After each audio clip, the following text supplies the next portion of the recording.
इफ्तिकार अहमद है मेरे साथ। अपने इलाके का एक बहुत बड़ा इशू, जिस तरह से हम अगर रजौरी की बात करें तो वहां पर आप स्कूल वालों के नेक्सस की बात करें तो सही होगा ये, क्योंकि आप देखिए कि जैसे ही मार्च का महीना आता है वैसे ही स्कूल जो है अपनी मनमानी करना शुरू कर देते हैं। मनचाही फीस वसूलना हो, चाहे वो यूनिफॉर्म्स के नाम पर हो, चाहे बुक्स के नाम पर हो। लेकिन ये अपने इलाके में एक दिन के लिए जाते हैं, जिसे आप एतवार की छुट्टी कहते हैं, और उसी दिन जो है ये वहां पर नकेल कस कर आते हैं कि कोई भी किसी को भी तंग नहीं करेगा, क्योंकि क्वालिटी एजुकेशन देना हर माँ बाप का सपना है कि मेरा बच्चा जो है वो एक ऐसी तालीम हासिल करे जिसकी वर्ष जो है वो बहुत ज्यादा बड़ी हो। सर, सबसे पहले ये जो आपने इशू रेज किया, मैं खुद भी कहूंगी कि आपको वाकई में आपने उन लोगों का सही मुद्दा उठाकर जो है वो रखा है।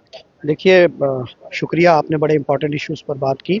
जब मैं क्षेत्र में घूमता था तो हर माँ बाप का सपना है कि हम अपने बच्चे को क्वालिटी एजुकेशन दें, लेकिन जो कमर्शलाइजेशन ऑफ एजुकेशन, जो माफिया बन चुका था कुछ स्कूलों का, उसकी वजह से माँ बाप परेशान थे। और मार्च के महीने में आप देखेंगे कि 50-50 हज़ार, 60-60 हज़ार माँ बाप को एक एक बच्चे की फ़ी देनी पड़ती थी। जो माँ बाप है जिसकी 40,000 सैलरी है, वो 60,000 एक बच्चे की फ़ी कैसे देगा? तो इसका संज्ञान लेते हुए, क्योंकि मैं असेंबली में था और असेंबली सेशन चल रहा था, बीच में एक दिन की छुट्टी मिली तो मैं रजौरी गया। मैंने चीफ एजुकेशन ऑफिसर और उसके साथ जितने भी उनके ZDOs वगैरह उनको बुलाया, और जो प्राइवेट स्कूल्स एसोसिएशन है मैंने उनको भी बुलाया। मैंने उनसे भी बात की कि रूल्स क्या कहते हैं। रूल्स ये कहते हैं कि सिर्फ एनुअल फ़ी और ट्यूशन फ़ी होनी चाहिए, लेकिन हमने कुछ देखा कि वहाँ एनरोलमेंट फ़ी के नाम पर, एडमिशन फ़ी के नाम पर, उसके बाद रजिस्ट्रेशन फ़ी के नाम पर बच्चों को लूटा जाता है, माँ बाप को लूटा जाता है, जिससे बच्चों को परेशानी होती है और माँ बाप का सपना जो अपने बच्चों को क्वालिटी एजुकेशन देने के लिए है वो नहीं होता। तो मैंने उनसे भी बात की, जो स्कूल एसोसिएशन था, मैंने कहा आपका कोई इशू है तो मैं बतौर MLA सुनने के लिए तैयार हूँ। और जहाँ मैंने उनको एक क्लियर कट इंस्ट्रक्शन दी थी, मैंने ये भी देखा कि हर साल यूनिफॉर्म चेंज होती है और यूनिफॉर्म किसी एक पर्टिकुलर दुकान से लेनी है, वहाँ कमीशन सिस्टम है। बुक्स आप किसी पर्टिकुलर दुकान से लोगे, और जो प्रिस्क्राइब्ड JNK बोर्ड या CBSE बोर्ड प्रिस्क्राइब करता है वो बुक्स नहीं, उसके साथ 4 बुक्स और ऐड कर दी जाती है। तो इन सारों पर लगाम कसने के लिए मैंने इंस्ट्रक्शन दी है कि एज MLA 5 साल में रहूंगा, कोई 5 साल में यूनिफॉर्म किसी भी स्कूल की चेंज नहीं होगी। अगर चेंज करनी भी है तो वो पहले प्रायर परमिशन ली जाएगी, अपने मनमर्जी नहीं चलेगी। बुक्स के मुतालिक मैंने ये कहा कि कोई भी स्कूल वाला अपने स्कूल में काउंटर नहीं खोलेगा, बुक्स आप कहीं से भी ले सकते हैं। तीसरा, मैंने ये कहा कि जो ये मनमाने पैसे वसूले जा रहे हैं उसके लिए एक डिस्ट्रिक्ट लेवल पर कमेटी हो। चीफ एजुकेशन ऑफिसर साहब ने को मैंने बोला और उन्होंने एक ऑर्डर कल निकाला। सर, आप वो ऑर्डर दिखा सकते हैं? हाँ, मेरे पास वो व्हाट्सएप पे वो ऑर्डर है, मैं वो आप भी वो ऑर्डर दिखा दे ताकि हम लोगों को क्लियर भी कर दें, और साथ साथ में हम बात भी करते हैं। लेकिन पहले हम इनसे ऑर्डर देख लेते हैं ताकि लोगों को भी लगे कि वाकई में जो काम है वो परमानेंटली हो रहा है। ये ऑर्डर है जी सर, बताइए। यही वो ऑर्डर है सर। अब मुझे आप ये आगे बताइए कि इसके साथ साथ अब आगे क्या है? देखिए, इस ऑर्डर में क्लियर कट मेंशन है कि एक कमेटी कंस्टिट्यूट की गई है डिस्ट्रिक्ट लेवल पर और जोनल लेवल पर, और वो विजिट करेगी स्कूल्स में।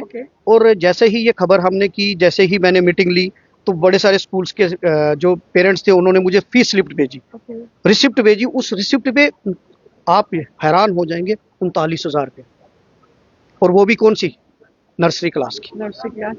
39,000।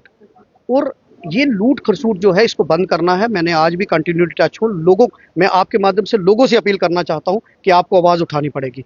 अकेला मेरे इनिशिएटिव लेने से कुछ नहीं होगा, लेकिन जब तक आप खुलकर नहीं आएंगे, मुझे कंप्लेंट नहीं देंगे, तब तक मैं कार्रवाई कैसे करूंगा? क्या सर, माफ कीजिए मैं आपको टोक रही हूँ, बट मैं सवाल पूछूंगी। अंडर द टेबल सब चलता है, उस पे कैसे आप देखेंगे? देखिए, उसके लिए लोगों को सामने आना पड़ेगा। अंडर द टेबल ये है, अगर लोगों को, ये लोगों के लिए मैंने डिसीजन लिया, मेरा साथी इसमें कुछ नहीं है, मैं लोगों को बेनिफिट देना चाहता हूँ, लेकिन लोगों को खुल कर इसमें मेरा साथ देना पड़ेगा। अगर उनसे कोई डिमांड करता है वो मुझे बताएं, वो स्कूल वालों से रिसिप्ट मांगे, क्योंकि ये भी हुआ कि अंडर द टेबल वो पैसे लेते हैं और रिसिप्ट सिर्फ एनुअल फी और ट्यूशन फी की है। तो मैं लोगों से अपील करूंगा कि अगर कोई भी स्कूल ऐसी बात करता है तो आप सीधा मेरे नोटिस में डालें, हम उसकी रजिस्ट्रेशन कैंसिल एक सवाल मैं आपसे और पूछूंगी, क्योंकि जिस तरह से बात करते हैं, आपने अंदर देखा कि आज डेली वेजर्स के लिए एक कमेटी बनी है, आपने भी उस पर बात की है। आज क्या कहेंगे, आप कितने खुश हैं आप? देखिए, कल मैंने जब भाषण अपना दिया बजट सेशन पे, तो मैंने सरकार को जहां उसके बजट के लिए सराहना की, वहां मैंने चीफ मिनिस्टर साहब बैठे हुए थे, मैंने कहा था कि डेली वेजर्स जो है वो एक हमारे समाज का एक इम्पॉर्टेंट कंपोनेंट है। अगर हम PDD डिपार्टमेंट की बात करें, जल शक्ति, डेली वेजर्स के बिना वो अज्यूम भी नहीं कर सकते कि वो डिपार्टमेंट चलेगा। और उनको उम्मीदें हैं, क्योंकि इलेक्टेड गवर्नमेंट है, उनको उम्मीदें हैं। और डेली वेजर, कैजुअल लेबर, रेबरे खेल, रेबरे ज़राअत, मनरेगा वर्कर, ये जितने भी तमाम ये शोबे के लोग हैं, ये सरकार से उम्मीद रखते हैं। और आज चीफ मिनिस्टर साहब ने अपने भाषण में उसका संज्ञान लिया। आज चीफ मिनिस्टर साहब ने कहा कि पिछले 10 साल में जो सरकार थी पीडीपी और बीजेपी की, उन्होंने सारे रास्ते बंद कर दिए थे रेगुलराइज करने के लिए डेली वेजर्स को। आज वो रास्ता फिर खुला है। आज उन्होंने चीफ सेक्रेटरी साहब की अध्यक्षता में कमेटी कॉन्स्टिट्यूट की है। उस कमेटी को 6 महीने में रिपोर्ट देनी है और उसके बाद चीफ मिनिस्टर साहब ने ये आश्वासन दिया है कि हम उनको रेगुलराइज करेंगे। आज मुझे